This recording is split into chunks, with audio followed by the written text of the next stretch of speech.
Hello student, YouTube के हमारे इस चैनल में आप सभी लोगों का स्वागत है। और आज के इस वीडियो लेक्चर में हम लोग पढ़ने वाले हैं दूसरी किताब का जो ऑप्टिक्स वाला पोर्शन है, किरण प्रकाशिकी एवं प्रकाशिक यंत्र। यानी हमारा जो पहला टॉपिक यानी एक चैप्टर है, अध्याय है, वो है किरण प्रकाशिकी एवं प्रकाशिक यंत्र। तो दूसरी किताब का पहला चैप्टर जो ऑप्टिक्स से रिलेटेड है, प्रकाश से रिलेटेड है, यानी कि इसमें प्रकाश के गुण के बारे में पढ़ा जाएगा। मतलब हम लोग व्यवहार पढ़ेंगे, प्रकाश का व्यवहार कि वैद्युत चुंबकीय तरंग के रूप में होता है, उसके गुण क्या होते हैं, कौन कौन सी घटना प्रदर्शित करता है, जैसे कि प्रकाश का परावर्तन के गुण के बारे में पढ़ेंगे, अपवर्तन के गुण के बारे में पढ़ेंगे, और इसका व्यतिकरण के गुण के बारे में, विवर्तन के गुण के बारे में, ध्रुवण के गुण के बारे में, मतलब इसका जितना भी नेचर ये प्रदर्शित करता है, गुण जो इसके प्रॉपर्टी जो है, उस चीज़ के बारे में इसमें पढ़ना है। तो हमारा जो इसका पहला चैप्टर है लाइट का, वो है किरण प्रकाशिकी एवं प्रकाशिक यंत्र। किरण प्रकाशिकी एवं प्रकाशिक यंत्र। तो अध्याय है एक,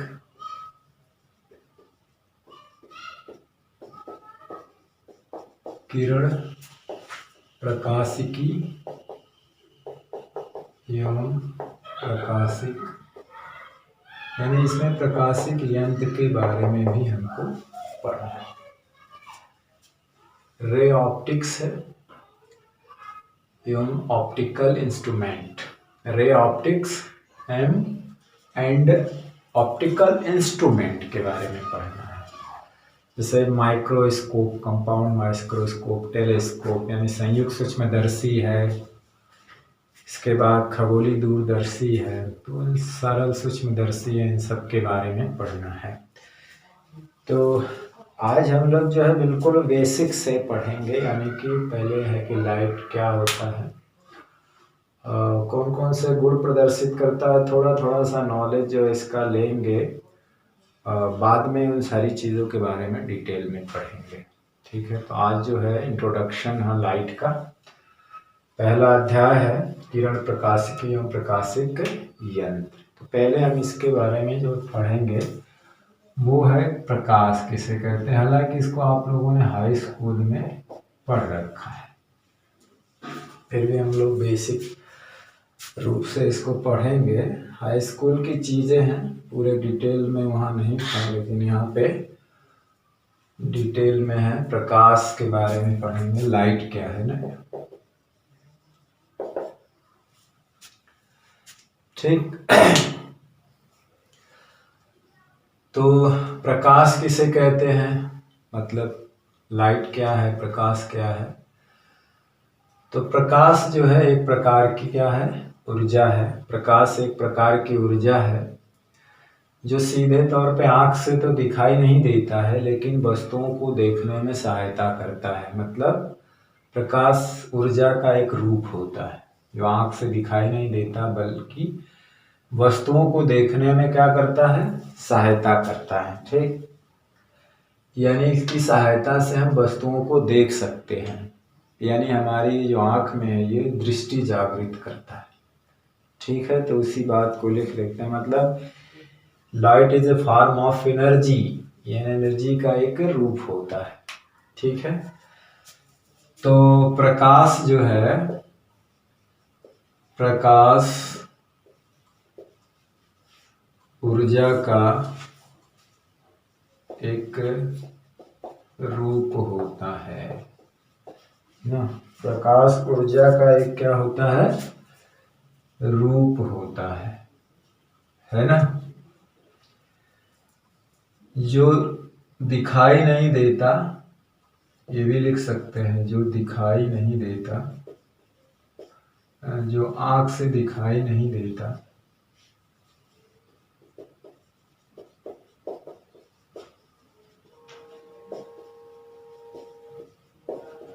देता है,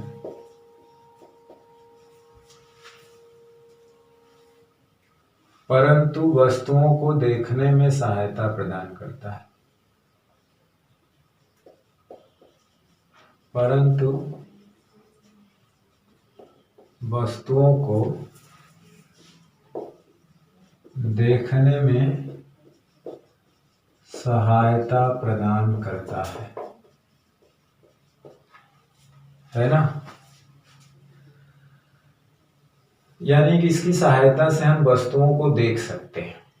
इसकी सहायता से क्या होता है, वस्तुओं को देख सकते हैं। मतलब कि लाइट जो है किसी वस्तु पे पड़ता है, रिफ्लेक्ट होकर हमारी आँख के रेटिना पे उसका प्रतिबिंब बनता है, तब हमें वस्तुएं दिखाई देती हैं। अंधेरे में हम वस्तु को नहीं देख सकते। अगर हम वस्तु अंधेरे में रखे दिखाई देती है, नहीं दिखाई देती है। यानी कि वस्तु पे जब प्रकाश पड़ता है तभी हमें दिखाई देती है। ठीक, यानी हम लिख सकते हैं कि अर्थात प्रकाश हमारी आँख को दृष्टि प्रदान करता है, यानी हमारा आँख की दृष्टि को जागृत करता है, दृष्टि प्रदान करता है।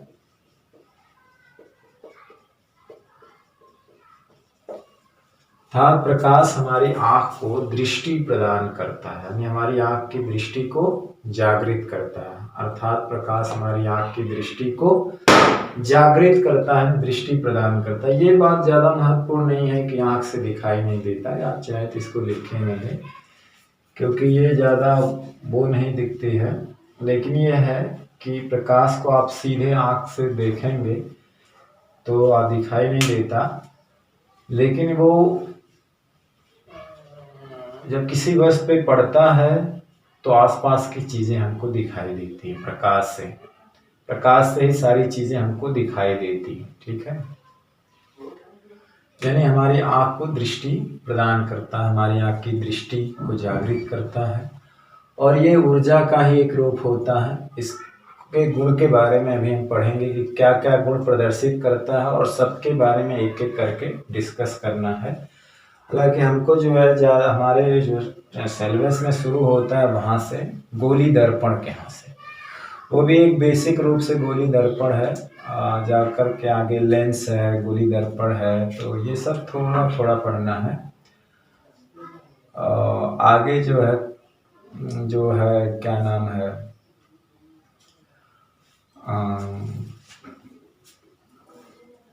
गोली दर्पण के बाद लेंस के बारे में है, और अपवर्तन के बारे में है, प्रकाश का वर्ग विक्षेपण के बारे में है, फिर जा करके प्रकाशिक यंत्र के बारे में है। ठीक है, और उसकी फोकस दूरी, दर्पण की फोकस दूरी का डेरिवेशन है, वक्रता, त्रिज्या, फोकस दूरी में रिलेशन का डेरिवेशन है। तो ये सारी चीज़ें हैं। तो एक चीज़ें हैं जो बेसिक रूप से हम उनको बताते हैं। ठीक है, और एक चीज़ है कि जो कहने का मतलब है कि ये जो है लाइट जो है, इसको हम लोग विद्युत चुंबकीय तरंग भी कहते हैं, है ना। इसके गुण में आएगा, तो इसके गुण में हम लोग लिख लेते हैं प्रकाश के गुण, कि क्या क्या गुण प्रदर्शित करता है, और उसके बारे में आगे हम लोग पढ़ेंगे। प्रकाश के गुण, तो प्रकाश के गुण के बारे में हाई स्कूल में भी था कि प्रकाश विद्युत चुंबकीय तरंग के रूप में चलता है, मतलब ये तरंग के फॉर्म में होता है। तो कहने का मतलब है कि ये विद्युत चुंबकीय तरंग होता है। लाइट जो है, अभी पीछे वाले में पढ़े हैं कि लाइट जो है वेव फॉर्म में चलता है।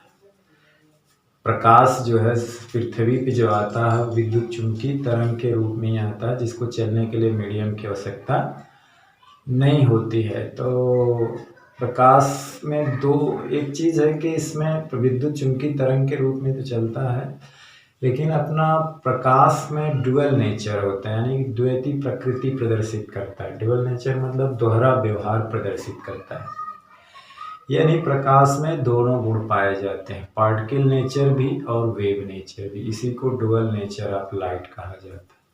कभी कभी ये पार्टिकल की तरह व्यवहार करता है, कभी कभी वेव की तरह व्यवहार करता है ना।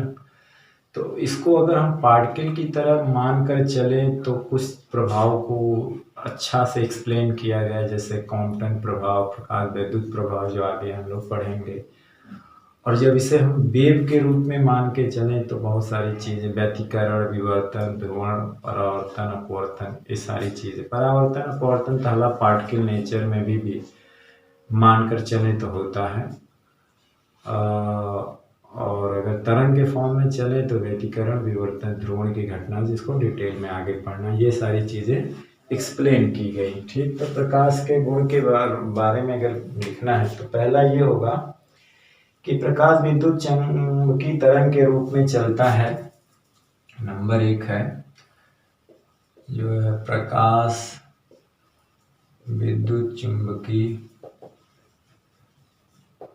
तरंग के रूप में चलता है, यानी कि ये तरंग के फॉर्म में चलता है।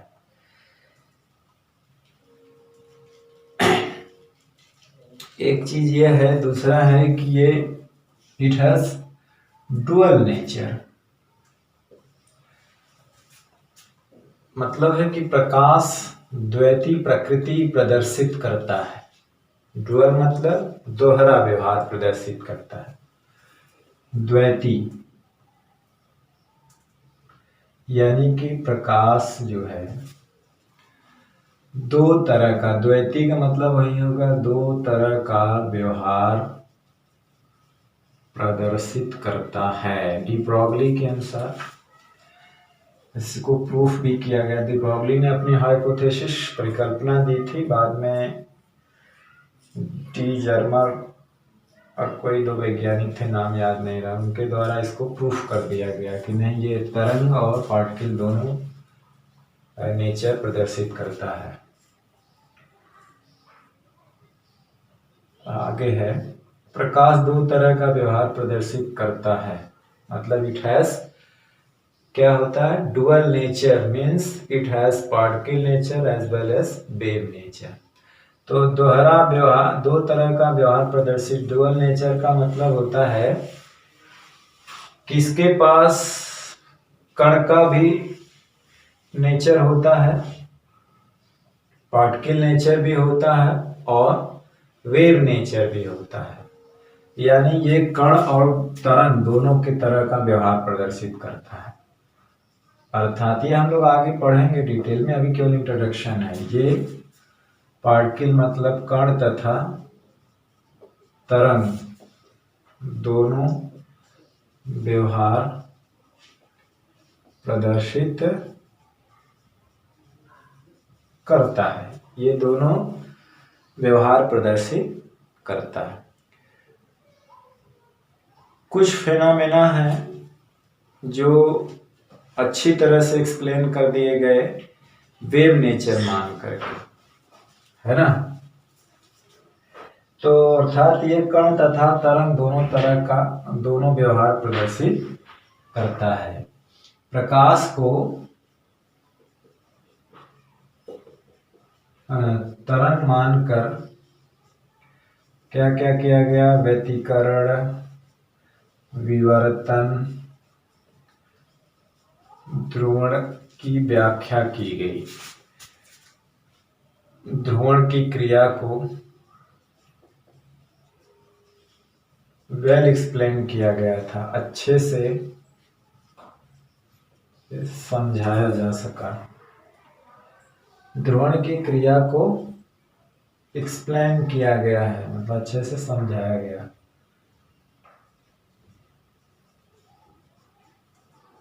जा सकता है, जबकि प्रकाश को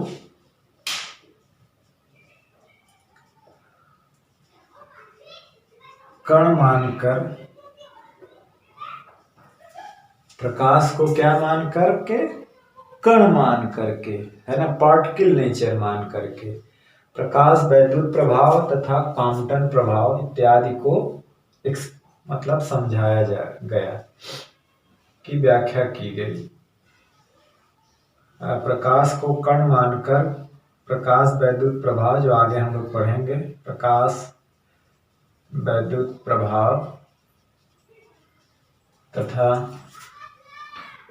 कॉम्पटन प्रभाव जो इंटर के बाद आप लोग पढ़ेंगे, प्रभाव को की व्याख्या की गई, मैंने समझाया गया। ठीक, तो ये दोनों तरह का व्यवहार प्रदर्शित करता है, कभी तरंग के रूप में, कभी कण के रूप में। दोनों एक साथ प्रदर्शित व्यवहार, दोनों एक साथ प्रदर्शित नहीं होता। ठीक है, तो ये एक तरह से इंट्रोडक्शन है, जिसको आगे हम लोग डिटेल में पढ़ेंगे कि ये प्रदर्शित करता है गुण। ठीक, आप ये वाली चीज यही पढ़ेंगे, और ये जो है इंटर के बाद बीएससी में पढ़ेंगे ना, हायर लेवल क्लास में। ये आइंस्टीन के द्वारा प्रकाश को कण मान करके एक सफल व्याख्या की गई थी। ये एक चीज अच्छे से जानते हैं कि प्रकाश की निर्वात में चाल कितनी होती है, विद्युत चुंबकीय तरंग जो है प्रकाश की चाल से चलती है। अभी हमने पिछली वाली किताब के लास्ट चैप्टर में पढ़ाया था कि प्रकाश जो है, प्रकाश दिख रहा है, प्रकाश निर्वात में प्रकाश की जो चाल होती है, प्रकाश की चाल जो है निर्वात में, प्रकाश की चाल निर्वात में कितनी होती है आप लोग जानते हैं, 3 × 10⁸ मीटर पर सेकेंड होती है। ठीक, तो आप लोग इसका स्क्रीनशॉट ले लीजिए, आगे और उसके गुण के बारे में बताते हैं।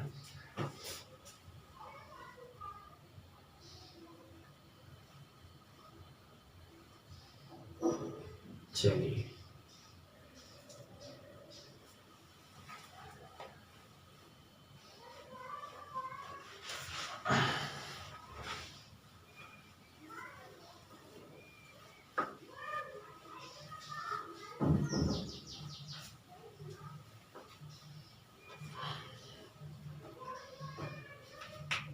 चौथा है, तो अभी आपने देखा कि ये तो आप लोग पहले से जानते थे कि प्रकाश की चाल जो है निर्वात में कितनी होती है, 3 × 10⁸ मीटर पर सेकेंड होती है। प्रकाश जो है जैसे कोई पारदर्शी माध्यम हो, जैसे जल हो, कांच हो, हवा हो, तो इसके आर पार चला जाता है। कांच जो है पारदर्शी माध्यम के आर पार चला जाता है, जबकि अपारदर्शी माध्यम के आर पार नहीं जा सकता है ना। जो कैसे आर पार, जैसे लकड़ी है गया, है ना, लोहे की प्लेट हो गई, चादर हो गई, मतलब कोई आर पारदर्शी, अपारदर्शी कोई पदार्थ है तो उसके आर पार नहीं जा सकता। यानी कि जो प्रकाश है, हालांकि बेसिक रूप से तो बहुत सारी चीज़ें इसमें है जो छूट रही हैं, केवल कुछ चीज़ें हम ऐसे ही बता देंगे कि प्रकाश, चलिए गुण पे आ गई। प्रकाश जो है पारदर्शी वस्तुओं जैसे कांच है, जल है और हवा है, जल की बूंदें हैं, वही के आर पार जा सकता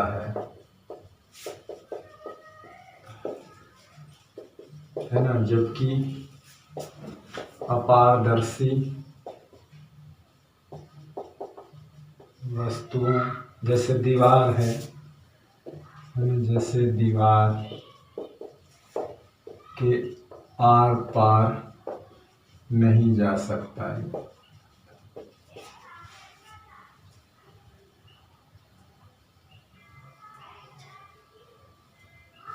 दीवार के आर पार नहीं जा सकता, जबकि पारभासी जो होता है, आंशिक पारदर्शी जो होती है, जिसको पारभासी वस्तुएं कहते हैं, उसके आंशिक रूप से आर पार जाता है। जैसे कि घिसा हुआ कांच हो, या तेल से भीगा हुआ कागज है तो इसमें प्रकाश जो है धुंधला दिखाई देता है, मतलब आंशिक रूप से आर पार जाता है, तो जिसको हम लोग पारभासी वस्तुएं कहते हैं, है ना, पारभासी, है ना। तो लिखेंगे कि पारभासी वस्तुओं से प्रकाश आंशिक रूप से गुजरता है, प्रकाश आंशिक रूप से गुजरता है ना, आंशिक रूप से आर पार जाता है। जैसे घिसा कांच, घिसा हुआ कांच, तेल से भीगा कागज, भीगा कागज, है ना, ऐसा ऐसी चीजें हैं, ठीक। तो ये चीजें हैं। प्रकाश सरल रेखा में भी चलता है और मुड़ भी सकता है। प्रकाश सरल रेखा में गमन करता है तथा प्रकाश मुड़ भी सकता है, तथा प्रकाश मुड़ भी सकता है, जिसको आगे हम लोग पढ़ेंगे। हम शुरू में हम लोग क्या जानते थे कि प्रकाश सीधी रेखा में चलता है, लेकिन इस चैप्टर में मतलब इस इंटर लेवल में वो इतना भी सीख गया है कि मुड़ा कैसे जाता है। तो हम लोग प्रकाश के मुड़ने के बारे में ही अध्ययन करेंगे। जो उसकी घटना विवर्तन होती है, विवर्तन में होता है कि किसी चीज से प्रकाश टकरा करके उसको मुड़ने की घटना को विवर्तन कहते हैं। तो जिस चीज से टकराता है उसकी साइज और प्रकाश की साइज अगर एक जैसी है तो प्रकाश मुड़ भी सकता है, जिसको विवर्तन कहा जाता है। तो प्रकाश सरल रेखा में गमन करता है तथा प्रकाश मुड़ भी सकता है। आगे हम लोग पढ़ेंगे कि मुड़ भी सकता है। प्रकाश में परावर्तन, अपवर्तन, अभी जैसे पीछे लिखे हैं, ध्रुवण, विवर्तन, विसरण आदि सबका गुण पाया जाता है। तो अभी हमने पीछे पढ़ा है कि प्रकाश में कौन कौन सा गुण पाया जाता है, ये भी पढ़ेंगे कि प्रकाश में परावर्तन, अपवर्तन, है ना, व्यतिकरण, विवर्तन, ध्रुवण इत्यादि का गुण पाया जाता है। मतलब ये गुण भी प्रदर्शित करता है प्रकाश, और इन्हीं सारी चीजों के बारे में हमको यहाँ पे अध्ययन भी करता है। प्रकाश का विसरण भी होता है, मतलब अगर विसरण का मतलब होता है कि प्रकाश अगर चिकने तल से टकराता है तो पैरेलल टकराता है, तो पैरेलल ही इसका परावर्तन भी होता है। लेकिन अगर किसी खुरदरी सतह से, जैसे दीवार हो, लकड़ी हो, उसे टकराता तो पैरेलल ही है, लेकिन जब उसका परावर्तन होता है तो अलग अलग एंगल पर बिखर जाता है ना, अलग अलग एंगल पर क्या होता है, बिखराव हो जाता है। तो उस घटना को प्रकाश का विसरण कहा जाता है। क्या कहा जाता है? प्रकाश का विसरण कहा जाता है, ठीक है। तो इतनी सारी चीजें हैं, और भी इसमें गुण है जो कि आप बहुत लोअर क्लास में पढ़े होंगे, दीप्त वस्तुएं, अदीप्त वस्तुएं, तो सारी चीजें नहीं है। अभी 2-3 चीजें और भी पढ़ा जाएगा इसके बारे में, ठीक है। तो क्या नाम है, इसमें जो है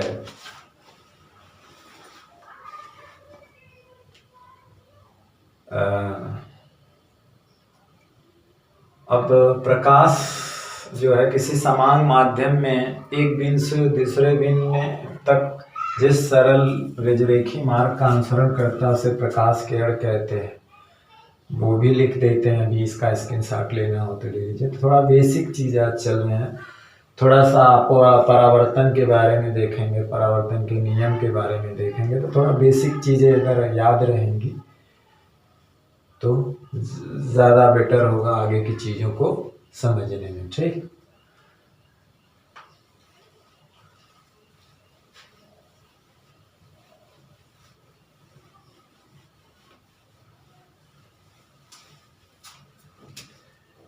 तो जैसे कि यहाँ पे ये है कि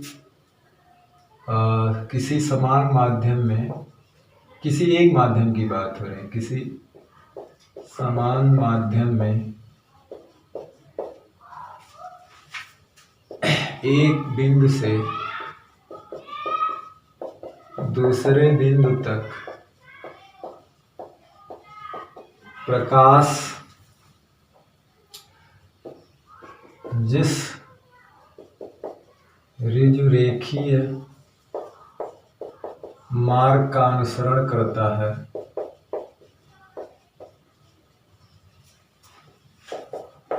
उसे प्रकाश किरण कहा जाता है। प्रकाश किरण कहते हैं। क्या कहते हैं? प्रकाश किरण कहते हैं। प्रकाश किरणों के समूह को प्रकाश किरण पुंज कहा जाता है। किरण पुंज कहा जाता है। बीम ऑफ लाइट क्या कहा जाता है? प्रकाश किरण पुंज, यानी कि बीम ऑफ लाइट कहा जाता है। ठीक है, प्रकाश किरण पुंज कहा जाता है। तो प्रकाश किरण पुंज 3 प्रकार के होते हैं, है ना। प्रकाश किरण जो पुंज होते हैं वो 3 प्रकार के होते हैं, जिसमें पहला है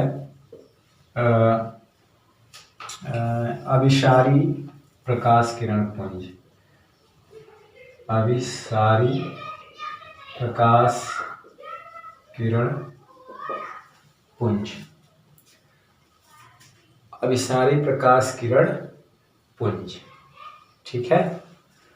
अभिसारी प्रकाश किरण पुंज में क्या होता है? अभिसारी मतलब होता कन्वर्जेंट मतलब मिलना, प्रकाश किरणों का किसी एक बिंदु पे आके मिलना।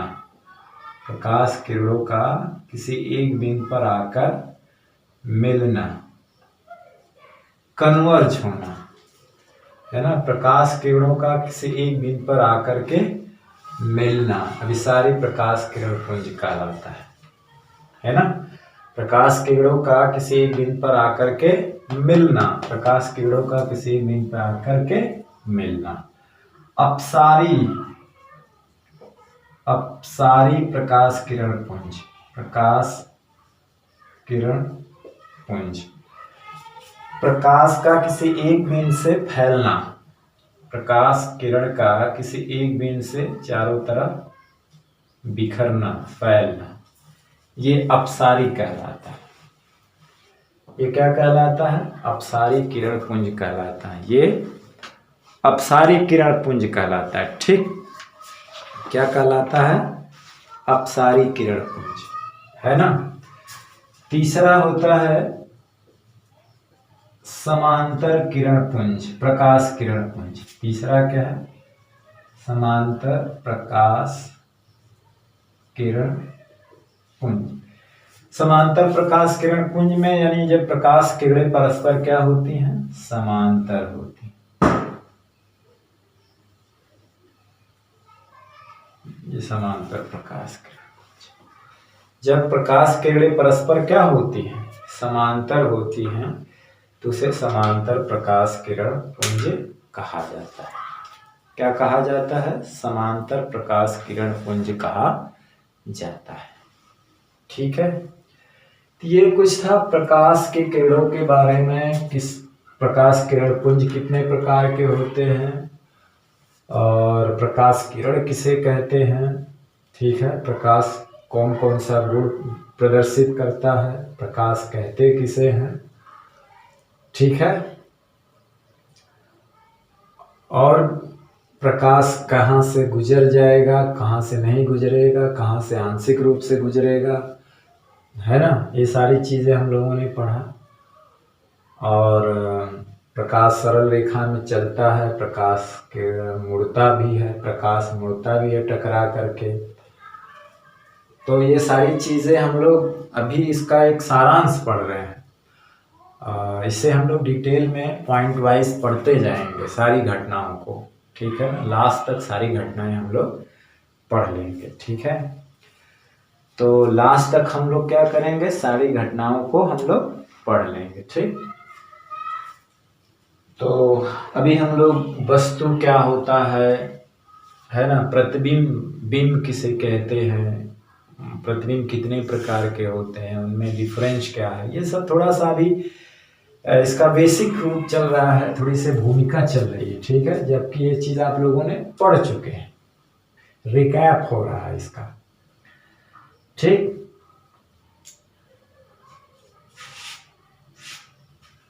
चलिए, तो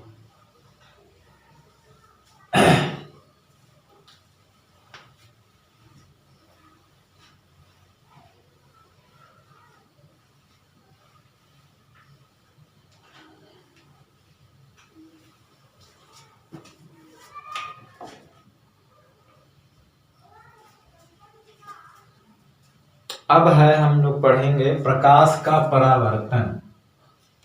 प्रकाश का परावर्तन, है ना। प्रकाश का परावर्तन क्या होता है उसके बारे में हम लोग पढ़ेंगे। तो ये भी बेसिक चीजें हैं, ऐसा इसको भी आप लोगों ने पढ़ लिया है कि प्रकाश का परावर्तन कहते किसे हैं, है ना। तो किसी एक माध्यम की बात करें कि जैसे किसी एक माध्यम में प्रकाश किरणें जो होती हैं किसी चिकने तल से, तल देखिए परावर्तक होना चाहिए एक तरह से। परावर्तक तल का मतलब होता है कि एक तरफ से चिकना हो और उसके दूसरी तरफ से पॉलिश की गई हो, है ना। कहने का उसके ऊपर लेप कलई की गई हो मरकरी की या चांदी की, फिर उसके बाद लेड ऑक्साइड का जो है पेंट मार दिया गया हो, तो एक तरह से वो परावर्तक बन जाता है। परावर्तक तल का मतलब क्या है, एक तरफ से पूरा चिकना हो और दूसरी फेस से उसको पॉलिश कर दिया गया हो, तो परावर्तक तल होता है। तो प्रकाश किरण का किसी चिकने परावर्तक तल से या किसी चिकने तल से टकराकर वापस उसी माध्यम में लौट जाने की घटना को क्या कहते हैं, प्रकाश का परावर्तन, है ना। बैंकिंग बाउंस मतलब टकरा करके वापस उसी माध्यम में लौट आना। तो किस चीज से टकरा के, जो परावर्तक तल हो। परावर्तक तल का मतलब क्या हो, एक तरफ से चिकना हो, दूसरी तरफ से उसके क्या किया गया हो, पॉलिश किया गया हो, तो उसे कहते हैं प्रकाश का परावर्तन। टकरा के वापस लौट आना, टकरा कर वापस लौट आना, तो प्रकाश का परावर्तन। तो लिखेंगे कि जब कोई प्रकाश किरण किसी चिकने परावर्तक तल से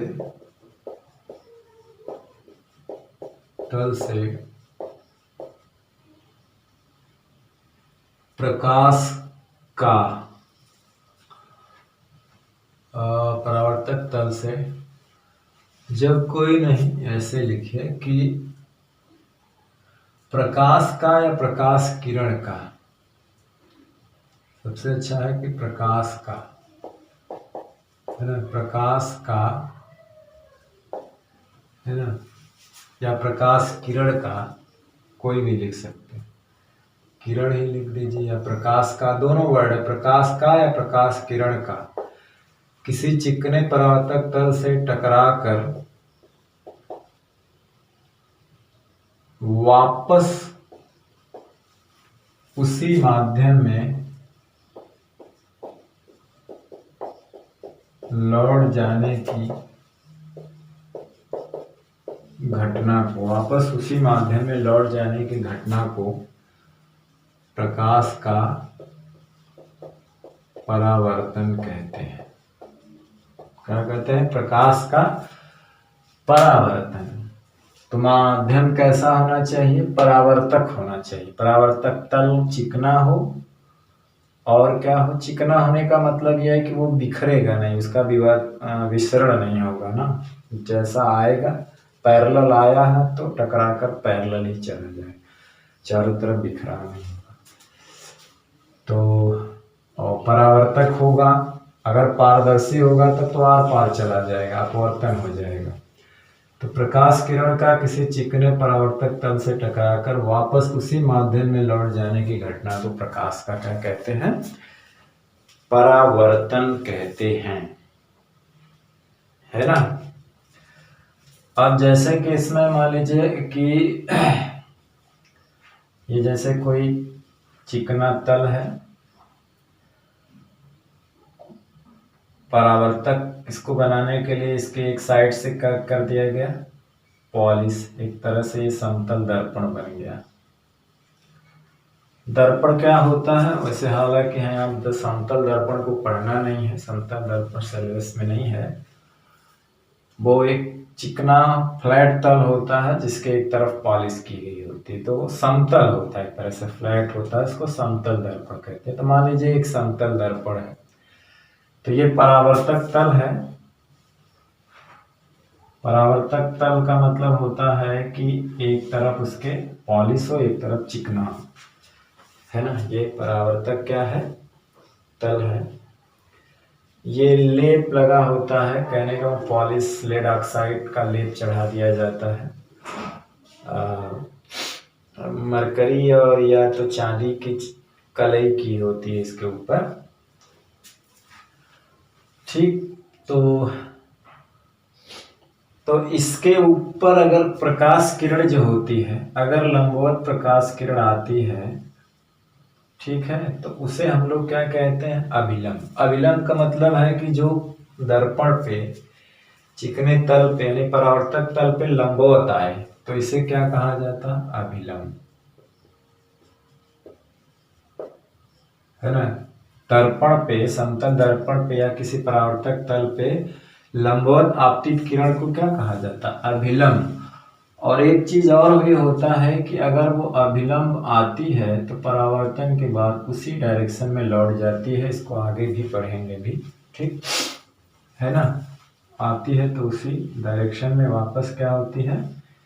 लौट जाती है, ठीक। तो यह अभिलंब हो गया। अगर इस पे कोई तिरछे किसी एंगल पर इस अभिलंब से तिरछे टकराती है, कोई प्रकाश किरण आपतित होती है, ये तो जहाँ पे ये इसे आपतन बिंदु भी कहा जाता है, आपतन बिंदु, ठीक। तो ये वाली जो किरण होती है इसको हम लोग बोलते हैं इंसिडेंट रे, यानी आपतित किरण, आपतित किरण, है ना। और इससे तिरछे है तो इससे टकरा करके वापस उसी माध्यम में लौट जाने वाली किरण को हम लोग क्या कहते हैं? परावर्तित किरण, परावर्तित किरण, रिफ्लेक्टेड रे, रिफ्लेक्टेड रे। ये इंसिडेंट रे होता है, ये नॉर्मल होता है, ये पॉइंट ऑफ इंसिडेंस आपतन बिंदु होता है ना। और ये रिफ्लेक्टर सरफेस होता है, परावर्तक तल होता है एक तरह से, ठीक। और ये आपतित किरण जो है इससे जितना कोण अभिलंब से जो कोण बनाती है उसे आई से प्रदर्शित करते हैं और इसे कहते हैं आपतन कोण। क्या कहते हैं? आपतन कोण। और परावर्तित किरण अभिलंब से जितना कोण बनाती है उसे स्मॉल आर से प्रदर्शित करते हैं और उसे कहते हैं परावर्तन कोण। क्या बोलते हैं? परावर्तन कोण, उसे बोलते हैं परावर्तन कोण।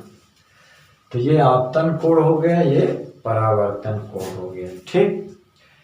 आपतित किरण अभिलंब से जितना कोण बनाती है ना, तो उसे क्या कहते हैं? आपतन कोण। और परावर्तित किरण अभिलंब से जितना कोण बनाती है उसे हम लोग क्या कहते हैं? परावर्तन कोण। तो ये आपतित किरण, परावर्तित किरण, ये अभिलंब, आपतन बीम, परावर्तक तल, इसके अभिलंब के बीच जो कोण बना आपतन कोण, स्मॉल आई से प्रदर्शित करते हैं। अभिलंब और परावर्तित किरण के बने कोण को परावर्तन कोण कहते हैं और स्मॉल आर से प्रदर्शित करते हैं। किससे प्रदर्शित करते हैं? स्मॉल आर से। अब देखिए एक चीज और भी इसमें है कि अभी तो हम आपतित किरण जो है, कहने का मतलब है कि आपतित किरण का विचलन कितना होता है। वैसे देखा जाए तो इसका मार्ग तो इधर होता है, हेडिंग है इसी पे मान लीजिए कि आपतित किरण का विचलन, आपतित किरण का विचलन,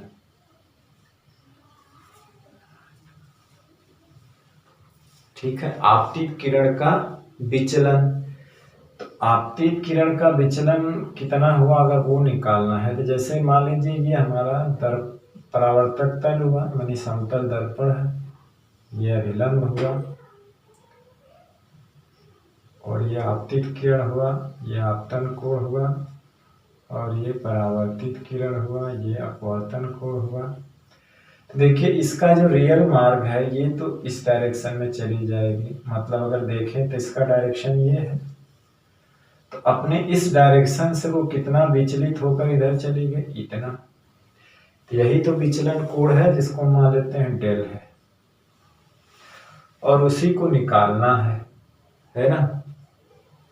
उसी को क्या निकालना है? इसी को निकालना है। अभी हालांकि हम लोग परावर्तन का नियम भी लिखेंगे क्या होता है। तो परावर्तन के नियम से ये दोनों कोण बराबर होते हैं, वही हमें उनको लिखना है। तो देखिए टोटल एंगल अगर देखा जाए, del plus I plus R equal to कितना होगा? 180 अंश। एक रेखा पे बने कोण, ठीक। तो अगर हमें यहाँ से डेल चाहिए तो हमें मिलेगा 180 माइनस आई प्लस आर। तो अभी हम लोग परावर्तन का नियम पढ़ेंगे कि परावर्तन के नियम से जैसा कि आप लोग जानते हैं, हम लिखेंगे भी नियम से, आई इक्वल टू आर होता है, कोण आई इक्वल टू कोण क्या होता है? आर। तो इस हिसाब से ये 2i या 2r लिख सकते हैं। क्या लिख सकते हैं? 2i या 2r। तो जो विचलन हुआ वो 180 माइनस 2i, या इसी को लिख सकते हैं 180 माइनस 2r, है ना, या पाई माइनस, जो भी लिख सकते हैं इसको। तो ये विचलन होता है, आपतित किरण का विचलन, ठीक है, 2i या 2r, क्योंकि दोनों बराबर होते हैं। तो इतने कोण से ये मेन मार्ग से विचलित होकर इधर चली जाती है, ठीक है।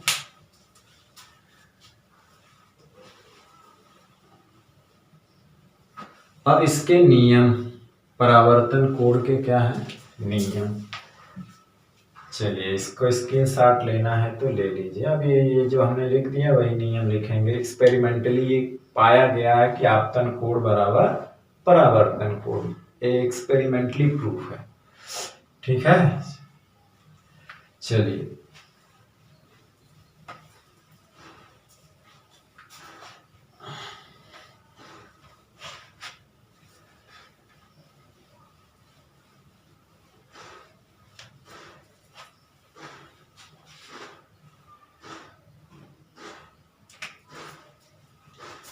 तो परावर्तन के नियम क्या है?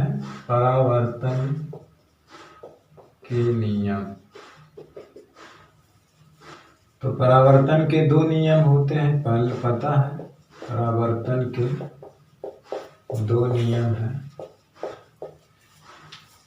पहला नियम है कि आपतन कोण सदैव परावर्तन कोण के बराबर होता है, परावर्तन कोण के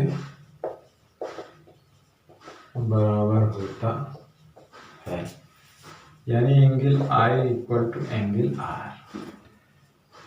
और दूसरा होता है कि जो आपतित किरण होती है, परावर्तित किरण होती है और आपतन बिंदु पर जो अभिलंब होता है, तीनों एक ही तल में होते हैं, मतलब किसी दूसरे तल में नहीं होते। यहाँ पे अगर देखा जाए तो श्यामपट्ट में ही है तीनों,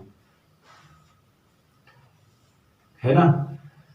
ऐसा नहीं है कि ये श्यामपट्ट में है और ये श्यामपट्ट के बदले इधर है।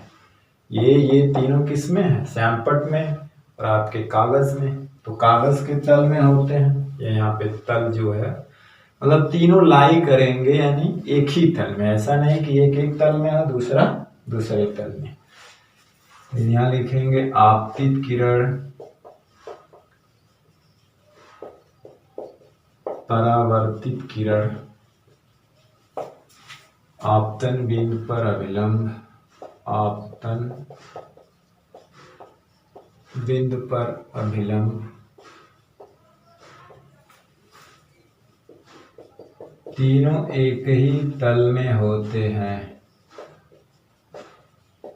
तीनों क्या होते हैं? एक ही तल में होते हैं। तो तीनों जो है एक ही तल में होते हैं। आपतित किरण, परावर्तित किरण, आपतन बिंदु पर अभिलंब, तीनों एक ही तल में होते हैं। ठीक, तो ये था, ये है परावर्तन के नियम। ये कुछ बेसिक चीजें थी जो आप जानते भी थे और इसको रिपीट किया गया इसमें। ठीक है, अब हम लोग कंफर्म करेंगे कि वस्तु किसे कहते हैं, प्रतिबिंब किसे कहते हैं, प्रतिबिंब कितने प्रकार के होते हैं, उनमें डिफरेंस क्या होता है। ठीक, फिर अपने हम मुद्दे पे आएंगे कि हम दर्पण को जो पढ़ रहे हैं तो हमारा जो शुरुआत है वो गोली दर्पण से है। किससे है? गोली दर्पण से। तो गोली दर्पण क्या होता है, कितने प्रकार के होते हैं, उनकी कुछ महत्वपूर्ण परिभाषाएं जो है, बेसिक चीज़ें उनमें क्या है, ध्रुव क्या है, वक्ता त्रिज्या, वक्ता केंद्र, फोकस, फोकस तल, है ना, फोकस दूरी, मुख्य अक्ष, है ना, गौड़ अक्ष। तो ये सारी चीज़ें हैं। और फिर उसका चिन्ह परिपाटी क्या होता है, जो बहुत ज़रूरी है सवाल लगाने में उसका जो उपयोग किया जाता है। रेखीय आवर्धन क्या होता है, उत्तल दर्पण, अवतल दर्पण, जो हम लोग गोली दर्पण उनके बारे में पढ़ेंगे कि से वस्तु का प्रतिबिंब बनता कैसे है और प्रतिबिंब बनाने का कौन सा नियम फॉलो होता है। और बस इतनी सारी चीज़ें हैं। फिर वक्रता त्रिज्या, दर्पण की फोकस दूरी में रिलेशन देखा जाएगा। फिर दर्पण की फोकस दूरी और वस्तु प्रतिबिंब की दूरी में रिलेशन प्रूफ किया जाएगा, जो कि हाई स्कूल में प्रूफ नहीं था, डायरेक्ट फार्मूला था। ठीक, तो इस चीज़ को मिटा करके अब हम लोग देखेंगे कि वस्तु किसे कहा जाता है। वस्तु या बिंब, जिसको हम अंग्रेजी में ऑब्जेक्ट बोलते हैं। क्या बोलते हैं? ऑब्जेक्ट। तो हेडिंग हमारी रहेगी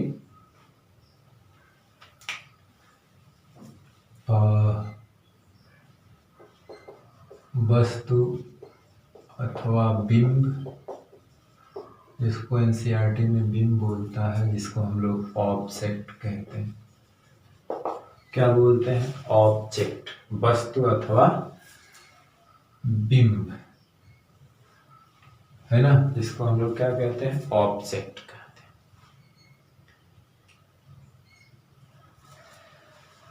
तो वस्तु उसे कहा जाता है जिससे प्रकाश किरणें चलती हैं, यानी कि जिस प्रकाश स्रोत से प्रकाश किरणें निकलती हैं या जहां से प्रकाश आता है ना, उसे हम लोग क्या कहते हैं? वस्तु कहते हैं। उसे क्या कहा जाता है? वस्तु कहा जाता है। यानी कि object is represented by incident ray. वस्तु को रिप्रेजेंट किया जाता है इंसिडेंट रे, मतलब आपतित किरणों द्वारा। या हम कह सकते हैं कि जिस प्रकाश स्रोत से प्रकाश किरणें निकलती हैं या आती हैं उसे वस्तु मान लिया जाता है।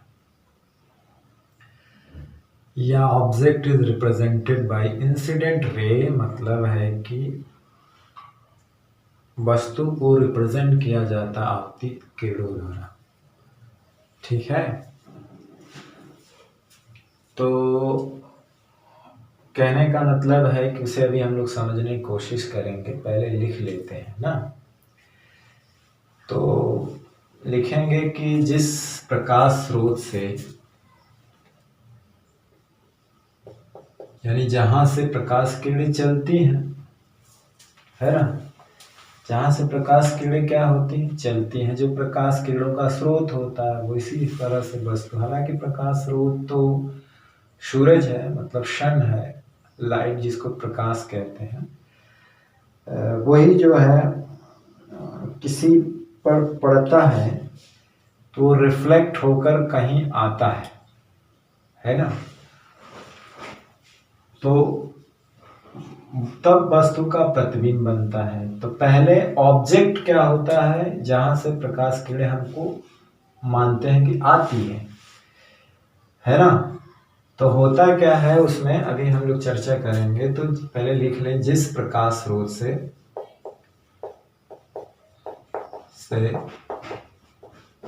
जिस प्रकाश स्रोत से प्रकाश किरणें चलती हैं,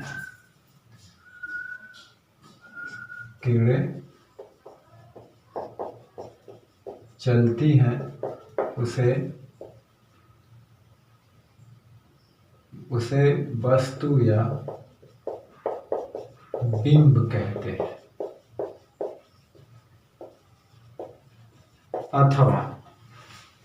अथवा क्या होगा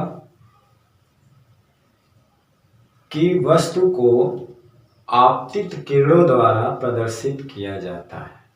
object is represented by incident ray, यानी आपतित किरणों द्वारा प्रदर्शन जो किया जाता है, जिसको आपतित किरणों द्वारा जिसे प्रदर्शित किया जाता है उसे वस्तु कहते हैं, है ना।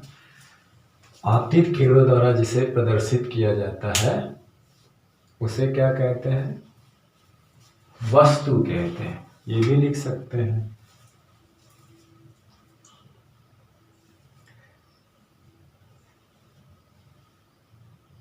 अथवा आपतित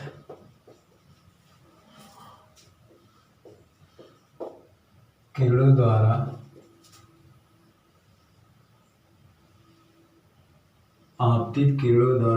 जिसे प्रदर्शित किया जाता है,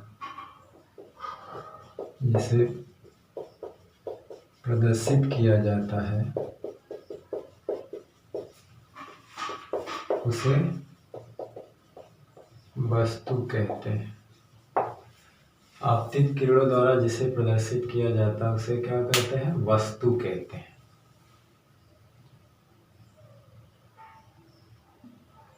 तो जिस प्रकाश स्रोत से प्रकाश किरणें चलती हैं उसे वस्तु या बिंब कहते हैं। अथवा आपतित किरणों द्वारा जिसे आपतित किरणों के कटान बिंदु को, ये भी कह सकते हैं कि आपतित किरणों को के कटान बिंदु को वस्तु कहते हैं। या आपतित किरणों द्वारा जिसे प्रदर्शित किया जाता, आपतित किरणों के कटान बिंदु द्वारा, ऐसे लिख सकते हैं, किरणों के कटान बिंदु को, आपतित किरणों के कटान बिंदु जिसको कहते हैं, बिंदु को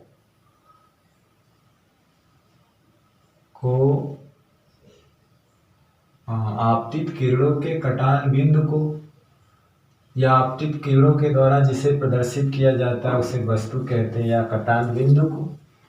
चलिए अभी ये भी देख सकते हैं, ये भी सही है। आपतित किरणों के कटान बिंदु को वस्तु कहते हैं। जैसे वस्तु आभासी भी हो सकती है, वस्तु वास्तविक भी हो सकती है ना। अगर रियल में आपतित किरणें जहां पे काटती हैं, मतलब लाइट सन से आपतित किरणें होती है, ऐसा नहीं कि दर्पण पे या किसी प्रतिबिंब बनाने वाली वस्तु पर से जो आपतित होती है, कहीं मिलती है, मिलती प्रतीत होती है, उसे तो प्रतिबिंब कहेंगे। उसे क्या कहेंगे? प्रतिबिंब कहेंगे। तो देखिए, वस्तु जो है वो आभासी भी हो सकती है, कभी कभी आभासी वस्तु होती है और कभी कभी जो रियल वस्तु भी होती है। तो अब पहले है कि आभासी वस्तु। आभासी वस्तु का मतलब होता है कि जो इंसिडेंट रे जहां से निकलती है, रेज जहां से क्या होती हैं? निकलती हैं। इंसिडेंट रे जो आपतित किरणें जहां से क्या होती हैं? निकलती हैं, तो वो रियल ऑब्जेक्ट होता है। जैसे ये है, यहां से जैसे ये निकल रही है वो है, तो इसे क्या कहेंगे? वास्तविक वस्तु।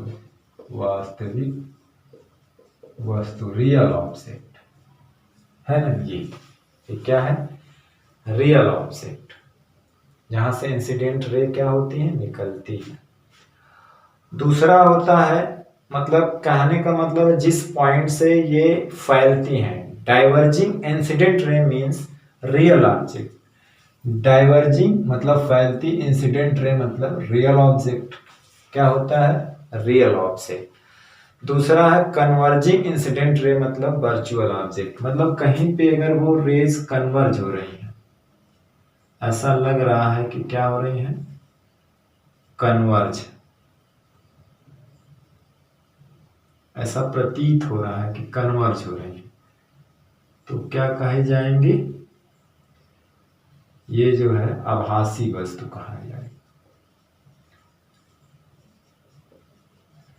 यानी कि मिलते हुए प्रतीत हो रही है। Converging incident ray means virtual object, तो ये आभासी वस्तु है। ठीक है, तो जिस पॉइंट से इंसिडेंट रे डाइवर्ज होती है, यानी फैलती है, वो वास्तविक वस्तु होती है। और जहां पे इंसिडेंट रे मिलती है, यानी कि मिलती हुई प्रतीत होती है, वो आभासी वस्तु कहलाती है। ठीक है, अब जैसे कि कहने का मतलब ये है कि अब जैसे कि वस्तु क्या होता है कि प्रकाश क्या करता है? हमें वस्तुओं को देखने में सहायता करता है।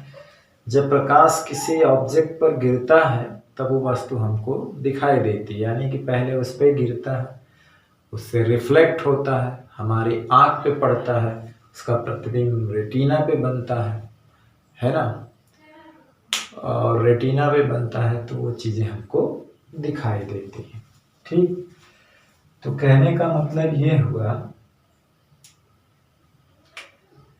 कि लाइट,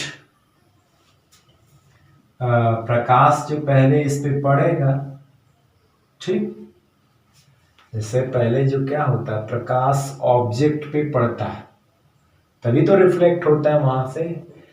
तो अगर ऑब्जेक्ट से इंसिडेंट रे जो होती हैं, जो ऑब्जेक्ट पे गिरती हैं, वो अगर वहां से फैलते हुए निकल रही हैं, तो इसका मतलब है कि वो वस्तु जो है वास्तविक है, यानी कि उससे रियल में निकल रही है ना।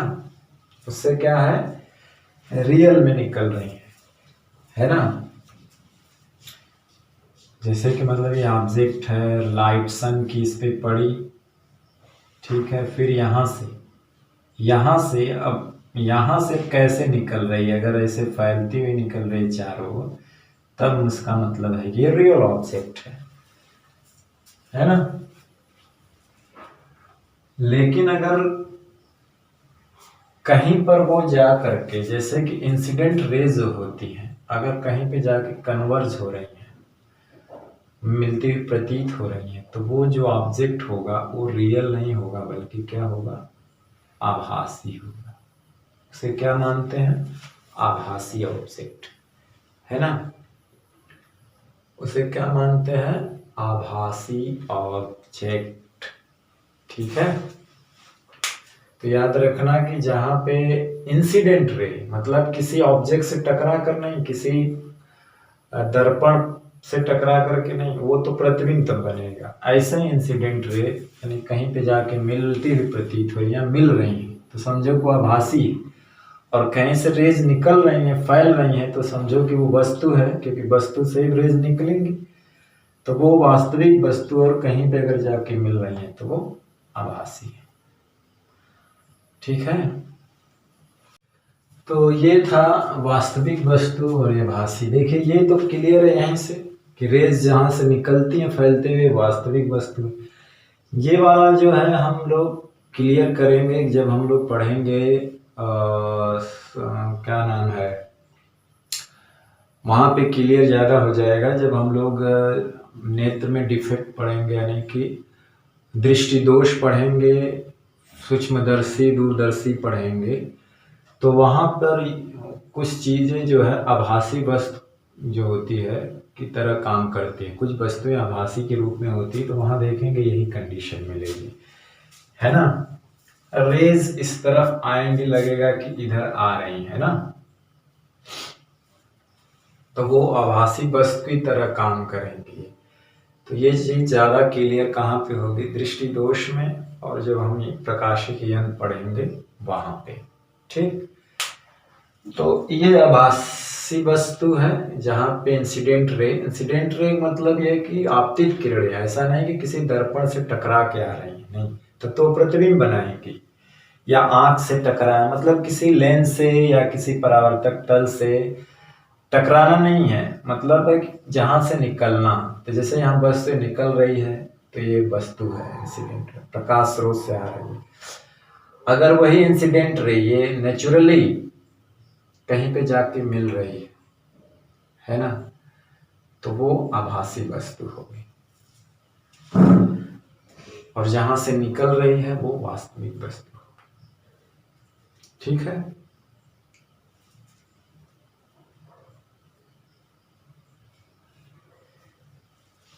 तो और चीज़ें ये क्लियर होंगी जब हम लोग वो कहा ना, जब दृष्टि दोष पढ़ा जाएगा या फिर प्रकाशिक यंत्र पढ़ा जाएगा, दूरदर्शी सूक्ष्मदर्शी में कैसे बड़ी छोटी वस्तु बनती है, तो वहाँ तो और क्लियर होगा। ठीक, चलिए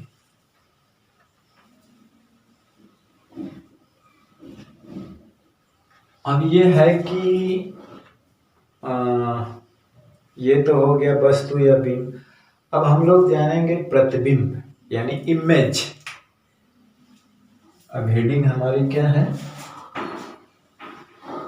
प्रतिबिंब।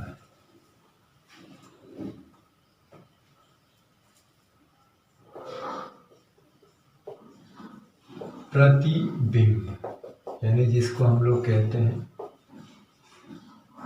इमेज। प्रतिबिंब मतलब इमेज, प्रतिबिंब, है ना। देखिए प्रतिबिंब क्या है कि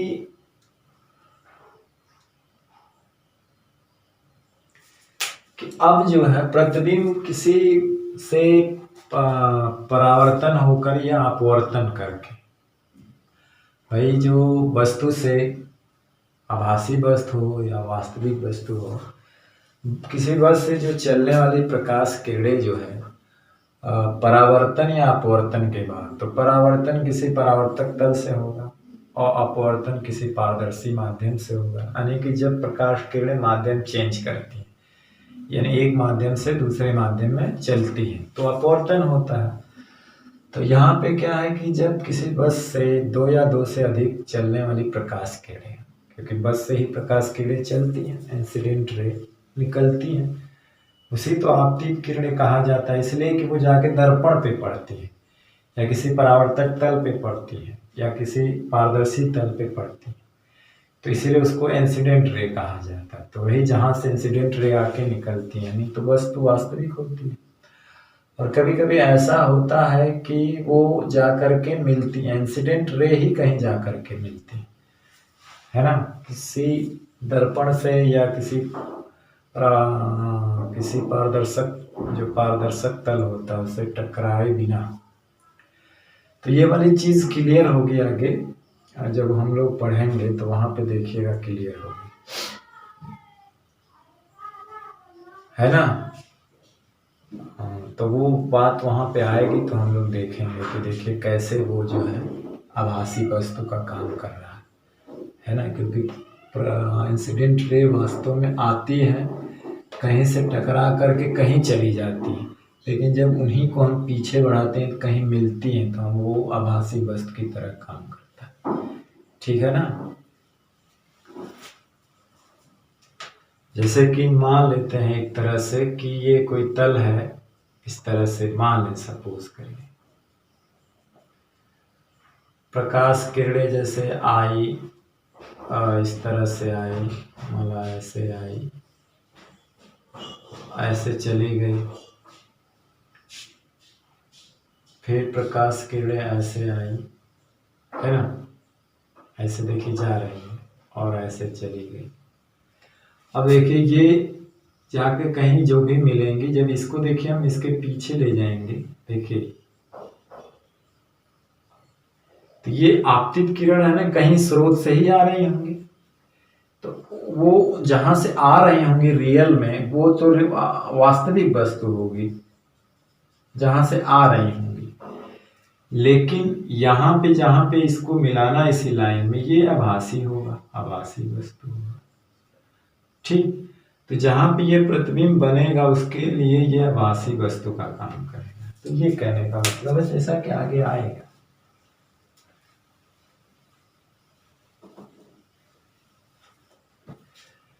तो प्रतिबिंब किसे कहते हैं? प्रतिबिंब दो प्रकार का होता है, वास्तविक और आभासी, है ना। तो इमेज जो है एक पॉइंट है जहां पर दो या दो से अधिक जो है, ये दो हों या दो से अधिक हों, है ना, रिफ्लेक्टेड या रिफ्रैक्टेड रेज, मतलब परावर्तित या अपवर्तित किरणें। तो परावर्तन अपवर्तन जहाँ से होता है जानते हैं, परावर्तक तल है तो वहाँ से अपवर्तन होगा, कोई पारदर्शक तल है तो परावर्तक तल है तो परावर्तन होगा, और कोई पारदर्शी तल है तो अपवर्तन। अपवर्तन के बाद जहाँ वास्तव में मिल जाती हैं, एक्चुअली मीट करती हैं, है ना, मीट एक्चुअल में मिलेंगी तो वहाँ रियल इमेज बनेगा, वास्तविक प्रतिबिंब, और कहीं मिलती हुई प्रतीत होती हैं तो वहां पे क्या होता है, वर्चुअल इमेज बनता है। तो कहने का मतलब होता है कि जो प्रतिबिंब एक ऐसा बिंदु होता है जहां पे दो या दो से अधिक परावर्तित या अपवर्तित किरणें मिलती हैं या मिलती हुई प्रतीत होती है, उसे क्या कहा जाता है, प्रतिबिंब कहा जाता है। तो जब किसी वस्तु से जब वस्तु से ही तो प्रकाश किरणें चलेंगे, ये भी कह सकते हैं कि जब किसी वस्तु से दो या दो से अधिक चलने वाली आपतित किरणें, है ना, चलने वाली किरणें जिसको हम आपतित किरणें ही कहते हैं, दो या दो से अधिक चलने वाली किरणें परावर्तन हो या अपवर्तन के बाद जहां मिलती या मिलती हुई प्रतीत होती हैं, उस बिंदु को हम लोग प्रतिबिंब कहते हैं। उस वस्तु का क्या कहते हैं, प्रतिबिंब कहते हैं, है ना।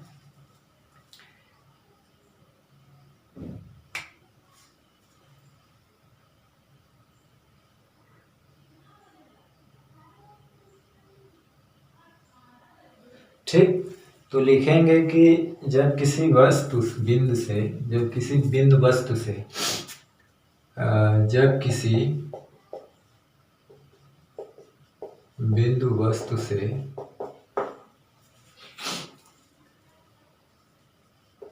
चलने वाली बिंदु वस्तु से चलने वाली दो या दो से अधिक किरणें परावर्तन अथवा अपवर्तन किरणें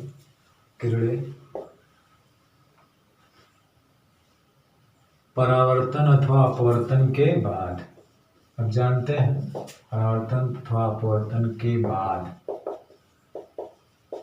जिस बिंदु पर मिलती हैं, बिंदु पर मिलती हैं, है ना, अथवा मिलती हुई प्रतीत होती है। जिस बिंदु पर, अब इसी में लिख देते हैं, प्रतिबिंब दो प्रकार का होता है, आभासी और वास्तविक। तो जिस बिंदु पर वास्तविक रूप से मिलती है, एक ही में हो जाएगा, जिस बिंदु पर वास्तविक रूप से मिलती है, तो इसको हम लोग क्या कहते हैं, वास्तविक प्रतिबिंब, प्रतिबिंब। अथवा जिस बिंदु पर मिलती हुई प्रतीत होती है, मिलती हुई प्रतीत होती है, मिलती हुई क्या होती हैं, प्रतीत होती हैं, मिलती हुई प्रतीत होती हैं।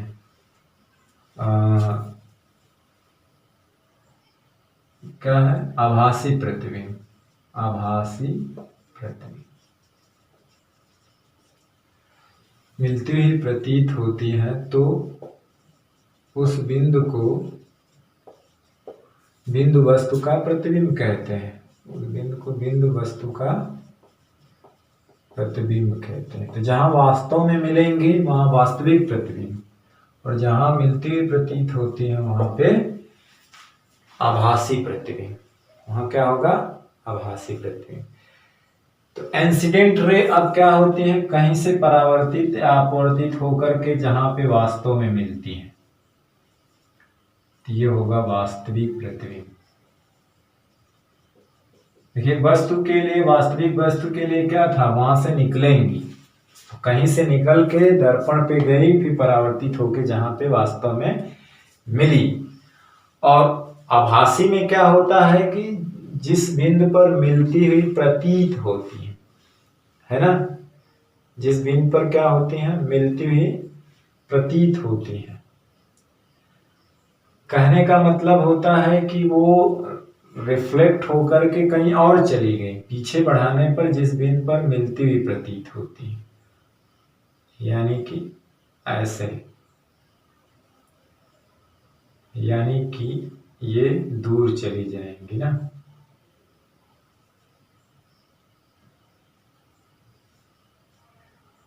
तो ये होता है आभासी प्रतिबिंब। उसका जस्ट उल्टा, उसका क्या है, जस्ट उल्टा। रिफ्लेक्ट होकर के या अपवर्तित होकर के जहां वास्तव में मिलती हैं वहां वास्तविक प्रतिबिंब, और जहां पे मिलती हुई प्रतीत होती है कि यहाँ पे मिल रही हैं और वहां से फैल रही हैं, तो हम कहेंगे कि यहाँ आभासी प्रतिबिंब बन रहा है ना। तो हमने जो वस्तु का बनाया था तो इसका ठीक उल्टा डायग्राम था। उल्टा डायग्राम क्या था कि जहां से प्रकाश किरणें डाइवर्ज हो रही थी, आपतित, ये आपतित नहीं कहलाएंगी, ये वाली किरणें परावर्तित और अपवर्तित कहलाएंगी, तो प्रतिबिंब बनाएंगे। अगर अपवर्तित परावर्तित वास्तव में जहां मिलेंगे वो प्रतिबिंब बनाएंगे, वास्तविक होगा। अगर कहीं से निकल रही हैं, फैल रही हैं, तो इंसिडेंट रे बोला जाएगा और उसे वास्तविक वस्तु बोला जाएगा। उसमें क्या था कि आभासी वस्तु होती है कि जहां से इंसिडेंट रे क्या होती है, मिलती है ना, कन्वर्ज जहां पे होती है, मिलती हुई प्रतीत होती है, तब वो आभासी वस्तु है। और जहां से फैलती हुई प्रतीत होती है, तो यानी कि वो रिफ्लेक्ट होकर के या अपवर्तित होकर के फैलती हुई प्रतीत हो रही है, तो आभासी प्रतिबिंब हुआ। क्या हुआ, आभासी प्रतिबिंब हुआ, है ना। अब जैसे कि किसी दर्पण में ये ऐसा है कि मान लीजिए जैसे कि ये अभी हम बनाएंगे, जैसे सपोज करिए कि ये उत्तल दर्पण होता है, ठीक है। तो जैसे कि प्रकाश किरणें ये आती हैं रियलिटी में, इधर आती हैं और चली जाती इधर, है ना। तो इसको पीछे बढ़ाएंगे तो लग रहा है ना कि यहीं से जा रही है। देखिए रिफ्लेक्ट होकर के अगर फैल रही हैं तो ये उसका आभासी प्रतिबिंब होता है। क्या होता है, आभासी प्रतिबिंब। क्योंकि ये यहीं से फैलती हुई प्रतीत होती है। मान लीजिए अगर फैलती प्रतीत हो रहा है तो आभासी प्रतिबिंब, अगर कहीं मिलती हुई प्रतीत होती है तो वास्तविक प्रतिबिंब। और वस्तु के लिए जस्ट अपोजिट होता है इसका, है ना। वस्तु के लिए क्या होता है, जस्ट अपोजिट। अब जैसे कि उत्तल दर्पण की बात करें तो उत्तल ऐसा होता है, उसको देखेंगे ऐसे। अभी चिन्ह परिपाटी लिखा जाएगा। अब जैसे कि यहाँ आई, कहीं से आई मतलब, तो जहां से आई वो वस्तु है, इसे इंसिडेंट रे कहेंगे। और मान लीजिए ये जाकर के वास्तव में यहाँ मिल गई, या एक रे और ले लीजिए, जाकर के वास्तव में यहाँ मिल गई, तो वास्तव में यहाँ रिफ्लेक्शन के बाद मिल रही है ना, तो ये प्रतिबिंब हुआ। और जहां से ये इंसिडेंट रे आ रही हैं, पैरेलल आ रही हैं, मतलब आ रही है, फैलते हुए आ रही हैं, तो ये क्या हो जाएगा, वास्तविक बस से आ रही है ना। और कहीं पर रे अगर मिलती हुई प्रतीत होती हैं तो वो आभासी वस्तु कहलाएगी, ये याद रखना।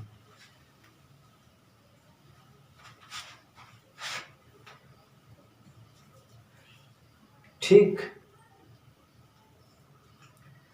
तो प्रतिबिंब दो प्रकार का होता है, आभासी और वास्तविक प्रतिबिंब।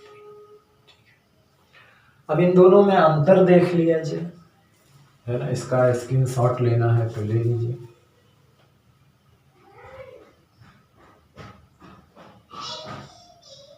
चलिए,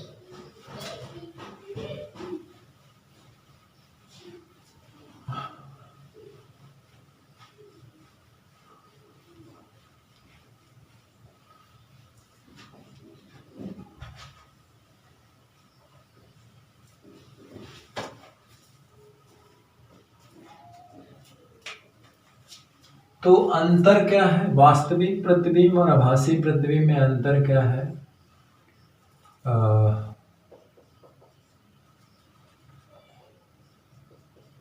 वास्तविक प्रतिबिंब तथा आभासी प्रतिबिंब में अंतर।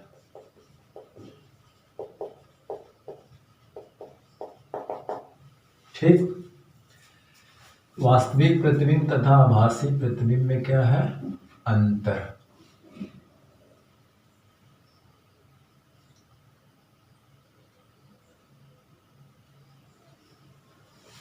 तो देखिए पहला अंतर क्या है कि वास्तविक प्रतिबिंब को पर्दे पर लिया जा सकता है, यानी अर्थात इसका चित्र प्राप्त किया जा सकता है। वास्तविक प्रतिबिंब को पर्दे पर लिया जा सकता है, मतलब अर्थात इसका चित्र प्राप्त किया जा सकता है।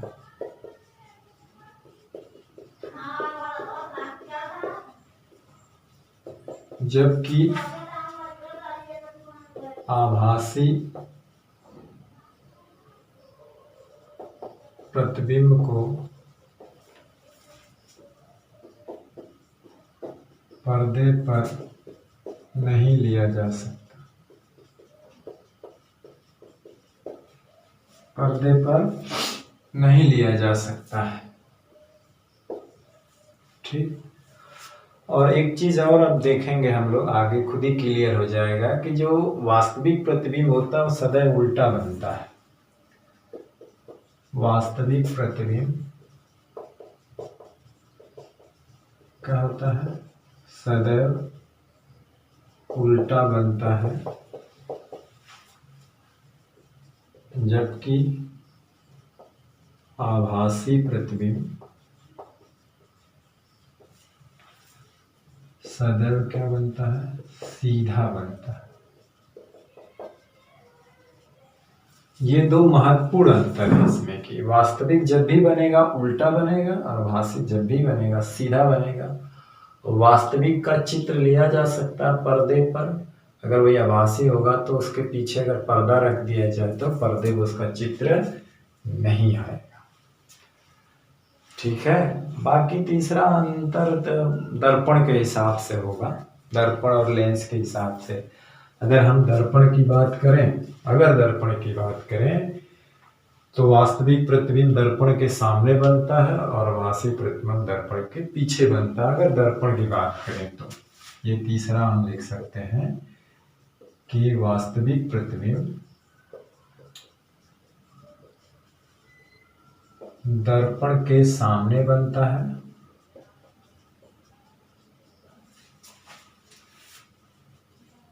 जबकि आभासी प्रतिबिंब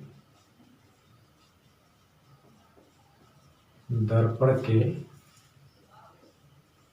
पीछे बनता है, दर्पण के पीछे बनता है। ठीक, तो ये 3 प्रमुख अंतर है। ठीक, तो ये सारी आज का जो है एक इंट्रोडक्टरी लेक्चर था, इंट्रोडक्शन था लाइट के बारे में। उससे कुछ बेसिक कॉन्सेप्ट थे कि लाइट क्या है, इसकी प्रॉपर्टी क्या क्या होती है, और सारी प्रॉपर्टियों को एक एक करके हम लोग पढ़ेंगे। ठीक है, जितनी प्रॉपर्टी हमने लिखा, प्रकाश किरण क्या होती हैं, कितने प्रकार की होती हैं, ठीक है। और दूसरी चीज़ें हैं परावर्तन क्या है, परावर्तन के नियम क्या है। ठीक, परावर्तन क्या है और परावर्तन के नियम क्या है। ठीक है, वस्तु किसे कहते हैं, प्रतिबिंब किसे कहते हैं, कितने प्रकार के होते हैं। तो ये सारी चीज़ें हम लोगों ने यहाँ पे जाना। और दर्पण के बारे में, अगर समतल दर्पण के बारे में एक चीज़ कहें कि अगर मान लीजिए कभी कभी पूछा जाता है कि अगर कोई समतल दर्पण है, ऐसा हालांकि इसमें नहीं पूछेगा, अगर कोई प्रकाश किरण जो अभिलंबवत आपतित होती है तो उसी मार्ग से परावर्तित हो जाती है, तो पूछेगा आपतन परावर्तन कोण कितना होगा। तो जाहिर सी बात है कि ये जो किरण आई, देखिए अभिलंब भी यही है, आई तो आपतित किरण, गई परावर्तित किरण, मतलब तीनों एक दूसरे के पैरेलल होती हैं। तो जाहिर सी बात है पैरेलल रेज के बीच का कोण कितना होता है, 0 होता है, इसलिए आई 0 है। तो जो परावर्तन का नियम होता है आई बराबर आर, तो आर भी 0 होता है। इसलिए आपतन और परावर्तन कोण क्या होते हैं, 0 होते हैं। अगर कोई किरण दर्पण पे आपतित सी लंबवत आपतित होती है तो आपतन और परावर्तन कोण दोनों 0 होते हैं, दोनों क्या होते हैं, 0 होते हैं। ठीक, तो आज के वीडियो लेक्चर में बस अब इतना ही है। आज का केवल एक इंट्रोडक्शन था। अगले वीडियो लेक्चर से इसका रियल सिलेबस शुरू होगा, जब हम लोग गोली दर्पण पढ़ेंगे कि गोली दर्पण किसे कहते हैं, कितने प्रकार का होता है, की डिफिनीशन से रिलेटेड डिफिनीशन, और फिर हम वक्रता त्रिज्या और उसकी फोकल दूरी में रिलेशन, फिर उसके दर्पण की फोकल दूरी में रिलेशन, और चिन्ह परिपाटी क्या होता है, प्रतिबिंब बनाने के नियम क्या होते हैं, उत्तल लेंस और अवतल लेंस से प्रतिबिंब बनता कैसे है, इतनी चीज़ें कवर करने की कोशिश करेंगे, जो कि बेसिक चीज़ है जिसको हाई स्कूल में आप लोगों ने पढ़ा है। ठीक, उसके बाद अपवर्तन की घटना शुरू होगी, या जो भी शुरू होगा, लेंस होगा, लेंस तक भी आप लोगों ने हाई स्कूल पढ़ा है। तो अभी जो चीज़ें आप लोग 1-2 वीडियो लेक्चर में देखेंगे वो सब बेसिक चीज़ें हैं जिसको आप लोगों ने पढ़ रखा है। इसके बाद जो आएंगी थोड़ा हट के आएंगी। ठीक, तो पहली बात है कि बेसिक चीज़ें अगर आपका कॉन्सेप्ट क्लियर है, मजबूत है, तो आगे भी आसानी से आपको आ जाएगा, क्योंकि ये बहुत ही आसान चैप्टर है, थोड़ा सा न्यूमेरिकल हल्का मुश्किल होता है इसका। तो चलिए ठीक है, आज का वीडियो लेक्चर बस अब यहीं समाप्त करते हैं, और मुझे आशा है कि ये लेक्चर आपको पसंद आया होगा। अगर ये वीडियो लेक्चर आपको पसंद आया है तो इसे प्लीज़ लाइक करिए, शेयर करिए और कमेंट करिए, इसके बारे में अधिक से अधिक लोगों को बताइए ताकि लोग इसका फ़ायदा उठाएं, और ज़्यादा से ज़्यादा लोग को इसको सब्सक्राइब करवाइए। ठीक, तो चलिए दूसरे वीडियो लेक्चर में फिर मिलते हैं एक नए टॉपिक के साथ। तब तक पढ़ते रहिए, पढ़ाई करते रहिए। All the very best, thank you very much.